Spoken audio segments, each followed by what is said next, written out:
कब्ज सुनने में तो एक आम सी समस्या लगती है ना, लेकिन क्या यह सिर्फ पेट की गड़बड़ी है? आज हम इस पर बात करेंगे, पर एक बिल्कुल अलग नजरिए से। सद्गुरु के हिसाब से यह सिर्फ एक शारीरिक दिक्कत नहीं है, बल्कि हमारे पूरे सिस्टम में एक गहरे असंतुलन का इशारा है। देखिए, बात बहुत सीधी सी है। सद्गुरु कहते हैं कि हमारी पूरी सेहत की बुनियाद जो है ना, वो एक साफ सुथरे पाचन तंत्र पर ही टिकी है। मतलब अगर हमारा कोलन साफ है तो समझिए शरीर के बाकी सारे हिस्से भी एकदम बढ़िया काम करेंगे। अब जरा इस सवाल पर गौर कीजिए कि क्या हो अगर कब्ज का असली कारण हमारा खाना पीना नहीं, बल्कि हमारी सोच हो। है ना कमाल का सवाल?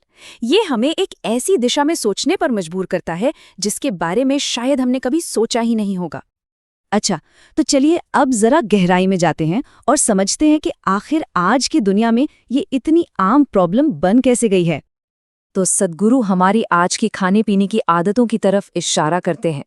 ये जो हम हर थोड़ी देर में कुछ ना कुछ खाते रहते हैं ना, जिसे वो कहते हैं चरना, खासकर वो सूखी पैकेज्ड चीजें जिनमें पानी की मात्रा बहुत कम होती है, यही आदत हमारे पाचन तंत्र को, आप कह सकते हैं, एकदम सुस्त बना देती है। अब मजे की बात यह है कि इसका जो सबसे बेसिक सॉल्यूशन है वो बहुत ही सिंपल है, और इसकी शुरुआत होती है हमारे खाने में पानी की मात्रा से।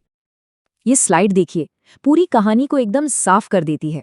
एक तरफ वो खाना है जो पाचन को धीमा करता है, जैसे फास्ट फूड, सुपरमार्केट की चीजें, और दूसरी तरफ वो खाना है जो पाचन में मदद करता है, सब्जियां, फल। लॉजिक बहुत सिंपल है। हमारा शरीर खुद 70% से ज्यादा पानी है, तो हमें खाना भी तो ऐसा ही खाना चाहिए ना जो हमारे शरीर की बनावट से मेल खाता हो। और इसीलिए फल इतने जरूरी हैं। आप सोचिए, ज्यादातर फलों में 90% से भी ज्यादा पानी होता है, तो जाहिर है पाचन को एकदम स्मूथ, एकदम सुचारू बनाए रखने के लिए ये सबसे असरदार चीजों में से एक हैं।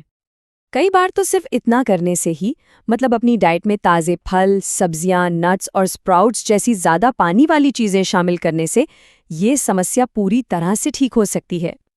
चलिए अब आगे बढ़ते हैं और देखते हैं कि कुछ खास पारंपरिक नुस्खे हमारे सिस्टम के लिए एक पावरफुल क्लेंजर की तरह कैसे काम कर सकते हैं। तो लिस्ट में सबसे पहला नाम है घी का। और यहाँ एक बहुत ज़रूरी बात है, सद्गुरु घी को फैट या वसा की तरह नहीं देखते, बल्कि वो इसे पूरे पाचन तंत्र के लिए एक लुब्रिकेंट यानी एक चिकनाई देने वाली चीज़ बताते हैं। लेकिन इसे इस्तेमाल करने का तरीका बहुत ज़रूरी है। घी को हमेशा खाने के सबसे पहले निवाले के साथ लेना चाहिए, और इसे कभी भी चीनी या बहुत ज़्यादा कार्बोहाइड्रेट्स के साथ नहीं मिलाना चाहिए। तभी एक लुब्रिकेंट की तरह काम करेगा, फैट की तरह नहीं। और हाँ, इसी से जुड़ी एक चेतावनी भी है। सद्गुरु कहते हैं कि घी को छोड़कर बाकी डेयरी प्रोडक्ट्स ठीक इसका उल्टा काम कर सकते हैं। वो हमारे कोलन में एक तरह के गोंद की तरह चिपक सकते हैं। अगला नुस्खा है नीम और हल्दी का कॉम्बिनेशन। सुबह सुबह बस एक कंचे के बराबर नीम और हल्दी की गोली लेनी है। ये क्या करता है? ये हमारी आंतों से सारे हानिकारक कीटाणुओं को साफ कर देता है, और सबसे अच्छी बात यह है कि जो अच्छे वाले बैक्टीरिया हैं उन्हें ये कोई नुकसान नहीं पहुंचाता। और आखिर में, अगर ये सब उपाय मुमकिन न हो तो एक और बहुत ही सरल सा नुस्खा है। सद्गुरु इसे दक्षिण भारत का जादू कहते हैं। ये है अरंडी का तेल यानी कैस्टर ऑयल। बस रात को सोने से पहले आधा चम्मच हल्का सा गरम करके थोड़े से पानी या दूध में मिलाकर पी लेना है। बस इतना सा करने से आपका कोलन साफ रह सकता है। तो अभी तक हमने डाइट और कुछ घरेलू नुस्खों की बात की, लेकिन इस पूरी पहेली का जो सबसे आखिरी और शायद सबसे गहरा हिस्सा है वो अब आएगा। ये सवाल कि हमारे मन का हमारे पाचन से क्या लेना देना है, बहुत गहरा सवाल है। सद्गुरु समझाते हैं कि जो कुछ भी हमारे दिमाग में चल रहा है ना, उसका सीधा, बिल्कुल डायरेक्ट कनेक्शन हमारे पेट से होता है। सद्गुरु का ये कहना कितना पावरफुल है कि अगर आप अपनी भावनाओं और विचारों में कब्ज महसूस कर रहे हैं, तो स्वाभाविक रूप से नीचे भी आपको कब्ज हो जाएगी। मतलब हमारी इमोशनल स्टेट और हमारी फिजिकल बॉडी, ये दोनों सीधे सीधे जुड़ी हुई हैं। और ये कोई नई बात नहीं है, है ना? हम सब ने ये कहावत सुनी है, डर के मारे पैंट गीली हो गई या पेट में गुड़गुड़ होने लगी। ये कहावतें असल में इसी गहरे कनेक्शन को तो दिखाती हैं कि कैसे डर और चिंता का असर सीधा हमारे पेट पर पड़ता है। तो सार क्या है, अगर हम इन मुख्य बातों को याद रखें? पहला, फल और सब्जियों जैसे ज्यादा पानी वाले खाने पर ध्यान दें।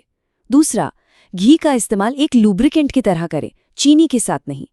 तीसरा, ज़रूरत पड़ने पर नीम, हल्दी या कैस्टर ऑयल जैसे क्लेंजर का इस्तेमाल करें। और सबसे ज़रूरी, अपनी भावनाओं और अपने पेट के बीच के इस गहरे कनेक्शन को समझें। तो आखिर में ये एक बड़ा सवाल हमारे सामने खड़ा होता है, सेहत का रास्ता हमारे पेट से होकर जाता है या हमारे मन से? शायद असली सेहत की शुरुआत सिर्फ इस बात से नहीं होती कि हम शरीर में क्या डाल रहे हैं, बल्कि इस बात से भी होती है कि हमारे मन की हालत कैसी है।